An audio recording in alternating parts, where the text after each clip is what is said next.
अस्सलाम वालेकुम everyone, you are watching doctor Amana Saeed. आज हम डिस्कस करने लगे हैं किडनी स्टोन्स, जिन्हें गुर्दे की पथरी या फिर रीनल कैलकुलाई भी कहा जाता है।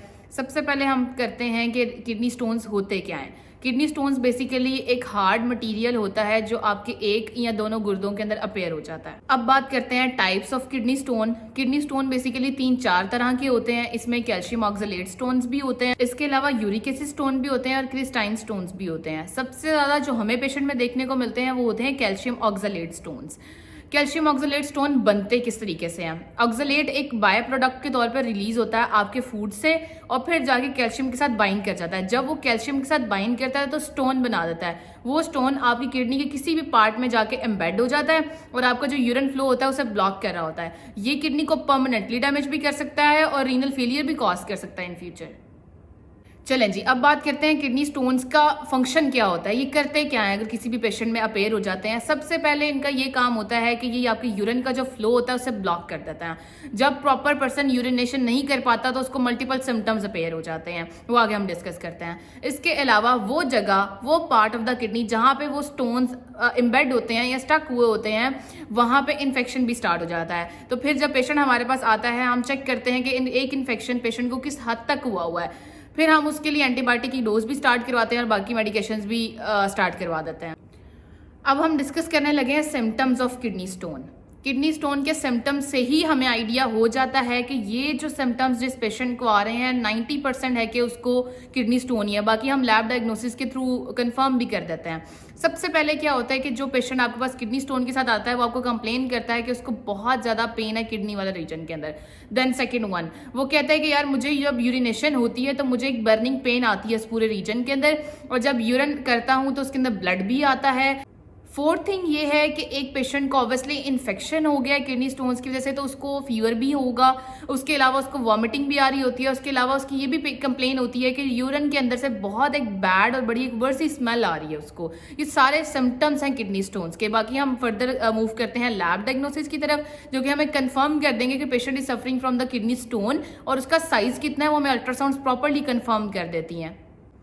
अब हम बड़ी इंपॉर्टेंट चीज़ की तरफ जाते हैं जो कि है लैब डायग्नोसिस। कौन से ऐसे टेस्ट करवाने चाहिए जो हमें कंफर्म कर देते हैं कि किडनी स्टोन्स हैं। सबसे पहले हम यूरिन एनालिसिस करवाते हैं, यूरिन कंप्लीट टेस्ट। उसमें हमें पता लग जाता है कि आपके पेशेंट के अंदर पस तो नहीं आ रही, यूरिन में इन्फेक्शन तो नहीं हुआ उस पूरे रीजन के अंदर। Then second one, most important thing, ultrasound. हम अल्ट्रासाउंड के थ्रू कंफर्म करते हैं कि किडनी स्टोन का साइज कितना है और उसकी लोकेशन क्या है। देन हम MRI भी करवा सकते हैं और CT भी करवा सकते हैं। अब हम डिस्कस करते हैं कि कौन सा फूड यूज़ करना चाहिए किडनी स्टोन्स में और कौन सा नहीं करना चाहिए। पहली चीज़ ये है कि वाटर इनटेक ऐसे पेशेंट्स को बहुत ज़्यादा करनी चाहिए ताकि किडनी स्टोन ऑटोमेटिकली रिजॉल्व हो जाए। हमारा फर्स्ट जो ऑप्शन होता है, प्रायोरिटी होती है, वो यही होती है कि kidney stone without any surgical treatment ही ठीक हो जाए।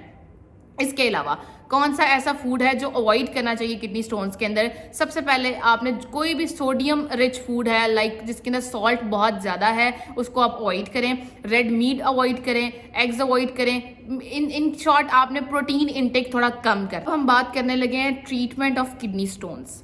2 तरह के ट्रीटमेंट मैं आपको यहाँ पे बताने लगी हूँ। पहला वो जो हम एक अर्ली स्टेज पे कर लेते हैं और इस चीज़ से छुटकारा मिल जाता है। दूसरा वो है कि किडनी स्टोन का साइज बढ़ गया है और डॉक्टर ने बताया कि आपने इसी तरीके से ही इसको ठीक करना है। पहली चीज़ आती है आपके पास कि एप्पल सिडर विनेगर मिलता है।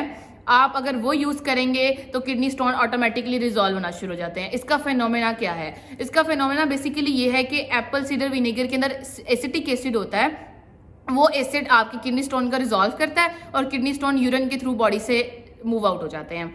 देन लेमन का यूज आपको इंक्रीज करना चाहिए क्योंकि उसके अंदर भी यही फिनोमेना होता है, वो भी आपकी किडनी स्टोन को रिजॉल्व कराता है और बॉडी से एक्सक्रीट आउट करा देता है। देन अब हम मूव करने लगे हैं सर्जिकल ट्रीटमेंट की तरफ। चलें जी, अब हम बात करते हैं सर्जिकल ट्रीटमेंट की। सर्जिकल ट्रीटमेंट में सबसे पहले आपके पास आता है शॉक वेव लिथोट्रिप्सी। इसमें क्या होता है कि बेसिकली आप वेव्स को जो है ना बम्बार्ड करते हैं आउटसाइड द बॉडी उस लोकेशन के ऊपर जहाँ पे स्टोन्स पड़े होते हैं। वो वेव क्या करती है कि उन स्टोन्स को ब्रेक करती है छोटे छोटे पीसेस के अंदर और फिर वो बॉडी से ऑटोमेटिकली एक्सक्रीट आउट हो जाते हैं थ्रू द यूरिन। एक और भी प्रोसीजर होता है जिसे हम कहते हैं कि परकुटेनियस नेफ्रोलिथोटमी। उसमें क्या होता है कि परकुटेनियस से मुराद ये कि कुटेनियस स्किन के ऊपर से ही हम थ्रू द स्किन एक फ्लेक्सिबल ट्यूब, एक कैथेटर पास करते हैं उस पॉइंट के ऊपर जहाँ पे किडनी स्टोन्स पड़े होते हैं। वो कैथेटर किडनी स्टोन्स पे जाके हिट करता है, उनको ब्रेक करता है, उनको हटाता है ताकि यूरिन का जो आउटपुट है वो बढ़ जाए, नॉर्मल हो जाए। तो ऑटोमेटिकली वो जो पीसीज होते हैं किडनी के स्टोन्स के, वो ऑटोमेटिकली यूरिन के थ्रू बॉडी से एक्सक्रीट आउट हो जाते हैं। Thank you so much everyone for watching. इंशाल्लाह मुलाकात होती है नेक्स्ट वीडियो में।